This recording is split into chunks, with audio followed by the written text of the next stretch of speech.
স্বৈরাচার বিরোধী গণতান্ত্রিক আন্দোলনের অন্যতম নেতা, আমাদের মধ্যে একমাত্র যিনি একেবারে তৃণমূল থেকে শুরু করে কেন্দ্র পর্যন্ত রাজনীতি করার অভিজ্ঞতা আছে, যাকে আমি দেখেছি ঢাকা জেলার রাজনীতিতে ছাত্র দলের সাধারণ সম্পাদক ছিলেন, সভাপতি ছিলেন, যুব দলের সভাপতি ছিলেন, সাধারণ সম্পাদক ছিলেন, আজকে যুব দল কেন্দ্রীয় সংসদের সিনিয়র সহসভাপতি হিসাবে আজকে যিনি অধিষ্ঠিত আছেন প্রত্যেকটি কেন্দ্রীয় কমিটিতে, যার যোগ্যতা এবং মেধার কারণে যাকে সবসময় অন্তর্ভুক্ত করা হয়েছে।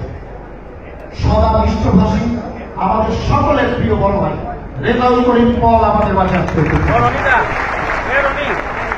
আমাদের মাঝে উপস্থিত আছেন জাতীয়তাবাদী যুব দলের আরেক বিপ্লবী সহযোদ্ধা, ঢাকা মহানগরকে জাতীয়তাবাদী ছাত্রতাবাদী যুব দলের সাংগঠনিক সম্পাদক হয়েছেন, আন্দোলন সংগ্রাম নির্যাতনের দীর্ঘদিনের পরীক্ষিত আমাদের সহযোদ্ধা, আমার ব্যক্তিগত সহযোদ্ধা, যার সাথে কাঁধে কাঁধ মিলিয়ে দীর্ঘদিন লড়াই করেছি, ছাত্রদল করেছি।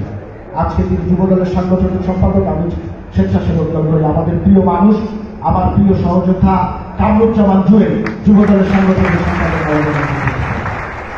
আমাদের মাঝে উপস্থিত আছেন জাতীয়তাবাদী স্বেচ্ছাসেবক দলের বিপ্লবী সহসভাপতি, একজন প্রকৃত স্বেচ্ছাসেবক, একজন ডাক্তার, যিনি মানুষের সুখে দুঃখে জাতীয়তাবাদী দলের শুধু স্বেচ্ছাসেবক দল নয়, জাতীয়তাবাদী দলের সর্বপর্যায়ের নেতা কর্মীদের বিপদে আপদে যিনি পাশে দাঁড়ান। আপনারা অনেকেই তাকে দেখে থাকবেন, অনেক জাতীয়তাবাদী নেতা কর্মী তার কাছ থেকে চিকিৎসা সেবা নিয়েছেন। শহীদ জিয়া আদর্শের একজন প্রকৃত সৈনিক ডাক্তার জাহিদুল কবির আমাদের মাঝে।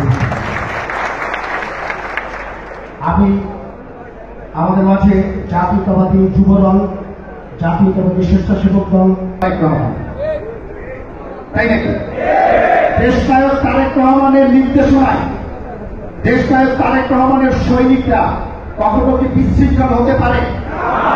সব সময় সুশৃঙ্খল, সেটার প্রমাণ আজকে এখানে রাখতে হবে। প্রথম কাজ হল এখানে যারা দাঁড়িয়ে আছেন একটা লোক দাঁড়াবেন না, এখানে যারা দাঁড়িয়ে আছেন একজনও দাঁড়াবেন না। বসেন, আপনারা বসেন। আমাদের এইখানে যারা দাঁড়িয়ে আছেন প্রত্যেকের জন্য নির্ধারিত চেয়ার আছে, এখানে একটা লোক দাঁড়াতে হবে, সরে হবে না, আপনাকে বসতে হবে। নির্দেশনা 1 ইঞ্চিও নড়াচড়া করা যাবে না। আপনাকে এখানে বসতে হবে, যদি চেয়ার না থাকে বাইরে অপেক্ষা করেন, চেয়ার ফাঁকা হলে এসে বসবেন, ওখানে আপনাকে দাঁড়াতে হবে না। এই যে তিনজন যাদেরকে দেখতে পাচ্ছি ওখানে দাঁড়াতে হবে না। পেছনে যারা দাঁড়িয়ে আছেন প্লিজ ভাই, প্লিজ পেছনে যারা দাঁড়িয়ে আছেন বসে যাবেন। এই কর্নারে ওই যে মাঝখানে যারা দাঁড়িয়ে আছেন পেছনে, এই ছেলে দাঁড়িয়ে আছেন, এই যে